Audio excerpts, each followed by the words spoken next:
it's Nick from Nail Couture Lincoln, and you know what I'm going to say, don't you? I can't believe it, but I'm still here. The final 3. Right, this week's challenge, sponsored by KUPA. We had to use their Mani Pro, which is their e-file, and we had to create a shape, something that the judges had not seen before, but there was also a twist. The only colour we could use was from their liquid and powder range. Now, my inspiration this week came from the great oaks of England, and one in particular, the major oak that is in Sherwood Forest, that stood there for around 1,000 years, and legend has it is the same oak that Robin Hood and his merry men hid under. When I saw this as a kid, 2 things really stood out. The size of it, it is massive, and secondly, the engravings that are on there, like 1,000-year-old graffiti. It really was like touching history. Anyway, these are my nails. I hope you like them. See you soon. Bye. When you get your new e-file, you'll find it's got this little stopper in the end.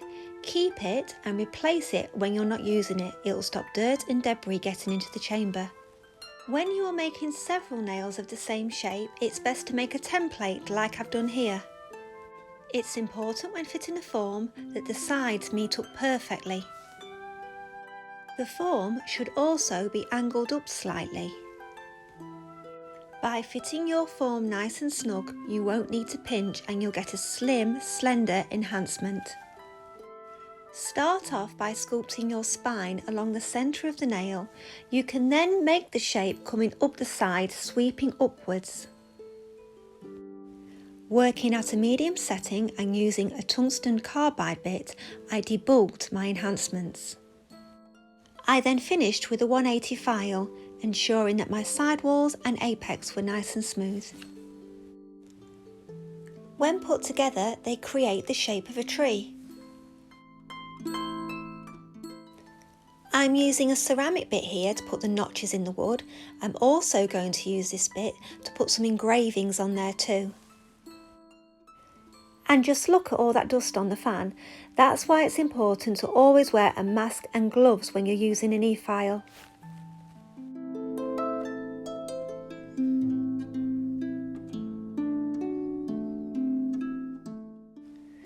When choosing an e-file, you're looking for one with high torque and low vibration.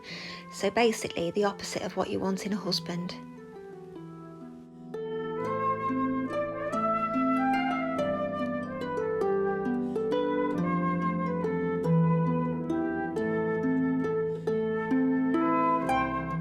And now for a little bit of medieval graffiti.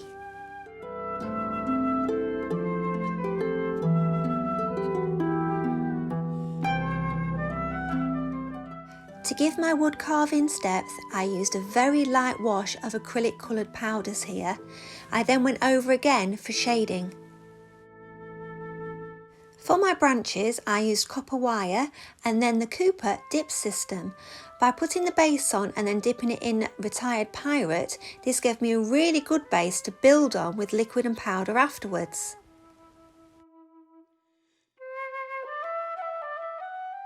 I then went over with the e-file to give it a gnarled effect.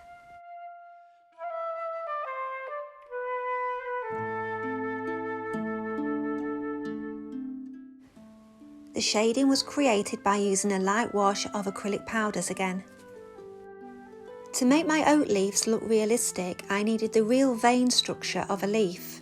By painting the underside with acrylic and waiting for it to dry, I then peeled it off and used my e-file to make the oak leaf shape. These were then attached to the branches and individually shaded using acrylic powders. KUPA's dip system is my new hero product. I've used it here to make a bird's nest.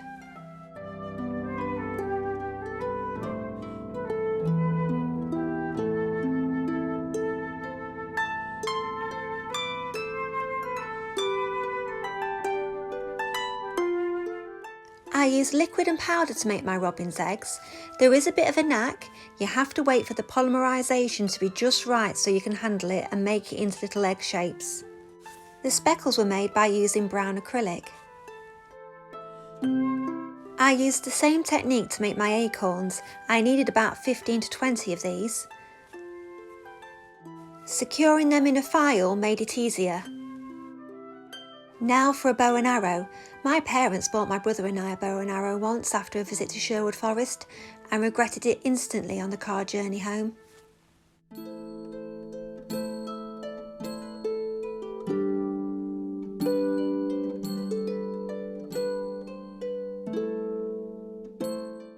I'm using cotton here for my bow, which I secured in place using coloured acrylic.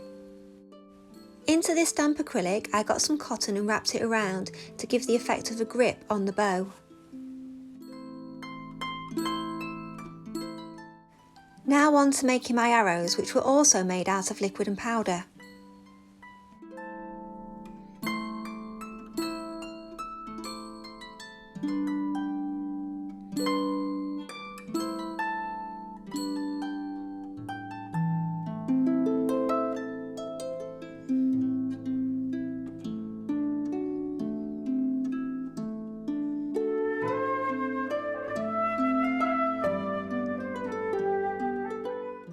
Using some very thin pieces of acrylic, I made Robin Hood's hat, which incidentally is Lincoln green. And not to forget the feather in his cap.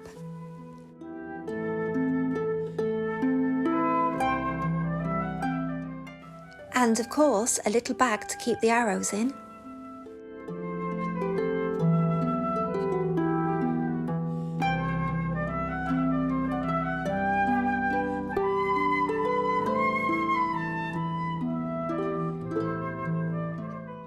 These are by far the most extreme nails I've ever made, and I really do feel that in this competition I too started off as a little acorn, and one day, you never know, I might be a great oak. See you later. Bye!